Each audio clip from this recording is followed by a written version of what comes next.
हाय दोस्तों, welcome back to our YouTube channel. दोस्तों, आज मैं इस वीडियो में आप लोगों के साथ शेयर करने वाली हूँ कि ट्विन फ्लेम जो होता है, ये एक ही आत्मा का जो आधा आधा हिस्सा दो बॉडी में स्प्लिट रहता है। तो इसे हम लोग ट्विन फ्लेम कहते हैं। तो ट्विन फ्लेम जो दो बॉडी में आधा आधा हिस्से में जो स्प्लिट किया जाता है, तो ये क्यों होता है?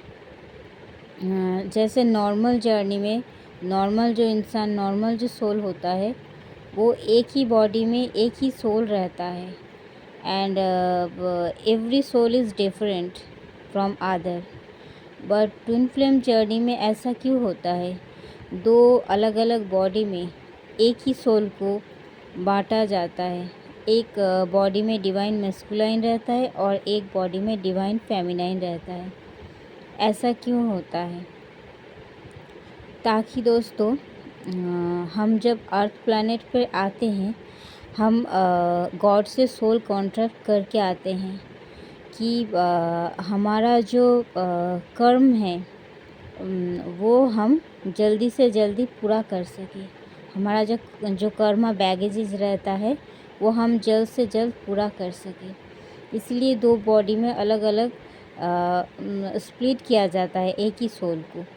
क्योंकि एक ही बॉडी में एक ही सोल अगर रहेगा, तो फिर एक ही बॉडी एक बार जन्म लेके वो अपना जर्नी पूरा नहीं कर पाएगा।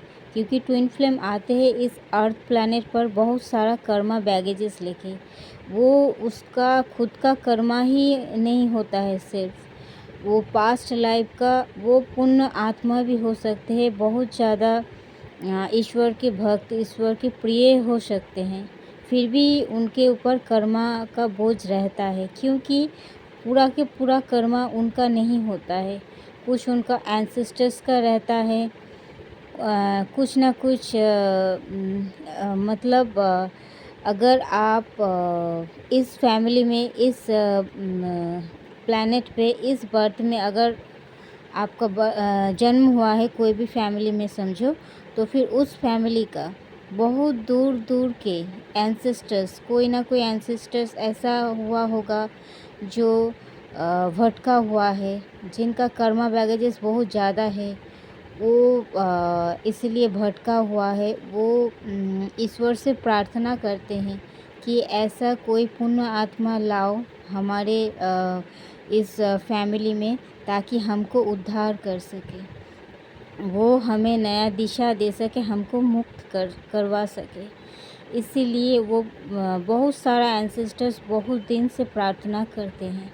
तो उस प्रार्थना के फलस्वरूप ट्विन फ्लेम को भेजा जाता है उनको मुक्त करने के लिए। बहुत सारा एंसेस्टर ऐसा होता है जो सुसाइड किया हुआ है, उनका आत्मा भटक रहा है, वो एक पाप कर्म होता है। तो उनसे उनको मुक्त करने के लिए भेजा जाता है। तो फिर कोई समझो क्रिमिनल था कोई पास्ट लाइफ में, तो किसी ना किसी को, मतलब हम अगर जन्म लिए हैं इस फैमिली में, हमको मालूम नहीं है, पर वो तो जो एंसेस्टर है उनका कर्मा तो है ही। तो उनका कर्मा तो कहीं गायब नहीं हुआ है। कर्म हमेशा रहता है, अच्छा हो या बुरा। तो अगर अच्छा कर्म हो तो उनको मुक्ति मिलेगा, और अगर बुरा कर्म हो तो वो हवा में रह ही जाता है। गॉड के पास इसका हिसाब किताब जब तक चुकता नहीं होगा, तब तक वो उनको मुक्ति नहीं मिलेगा। तो बहुत सारे कर्मा बैगेजेस के कारण ट्विन फ्लेम को भेजा जाता है। साथ ही साथ कर्मा बैगेज क्लियर करते करते ट्विन फ्लेम को एंसेस्टर्स अगर मुक्त हो जाते हैं, ट्विन फ्लेम भोगते हैं, उनका जो कर्मा रहता है इस अर्थ प्लैनेट पे आने पर ट्विन फ्लेम वो कर्मा अपने सर पर लेके आते हैं और उनको भोगते हैं। एंड बहुत सारा कर्मा भोगने के बाद जब एंसेस्टर्स को मुक्ति मिलने का टाइम होता है, वो हमेशा ब्लेस्ड करते रहते हैं, हम लोगों के ऊपर वॉच करते रहते हैं। और इसीलिए दो बॉडी में स्प्लिट किया जाता है, बहुत सारा कर्मा बैगेजेस रहता है और इसीलिए गॉड भेजते भी है ऐसा कार्मिक फैमिली में, ताकि जल्दी से जल्दी हमारा कर्मा क्लियर हो जाए।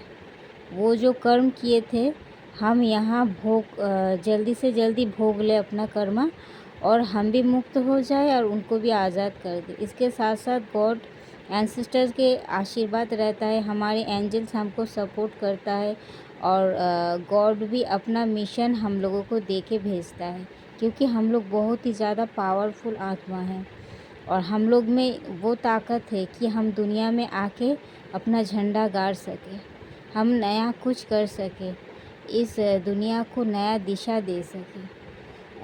सब मकसद एक साथ मिलकर एक ट्विन फ्लेम का जन्म होता है। एक ट्विन फ्लेम का जन्म होना कोई आम बात नहीं है। ये ऊपर वाले से अभिषेक हो के ऊपर वाले हमें भेजते हैं। जब हम आते हैं अर्थ प्लैनेट पर, तब ईश्वर, हमारे एंसेस्टर सब उत्सव मनाते हैं।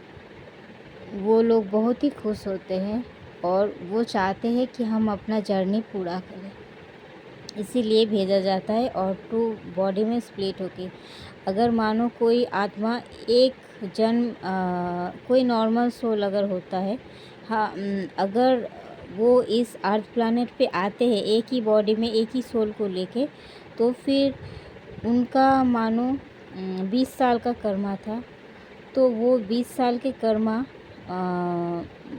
भोगेंगे, शायद उनको 40 साल लग जाए। पर जो आत्मा दो बॉडी में स्प्लिट होंगे, वो 20 साल का कर्मा शायद 5 साल में भोग ले।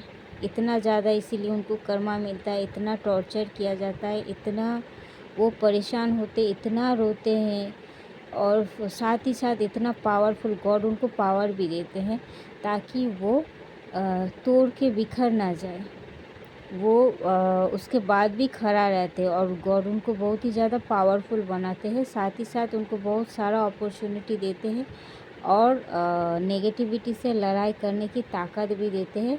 और अगर गॉड के ऊपर 100% बिलीव किया जाए, तो वो तो हमेशा हमारे सर पर हाथ रख के बैठते ही है और हमें कहते हैं आगे बढ़ो, तुम्हें कोई डर नहीं है, I am always with in you. Thank you दोस्तों, इस वीडियो में इतना तक ही। मिलते हैं नेक्स्ट वीडियो में, तब तक के लिए बाय।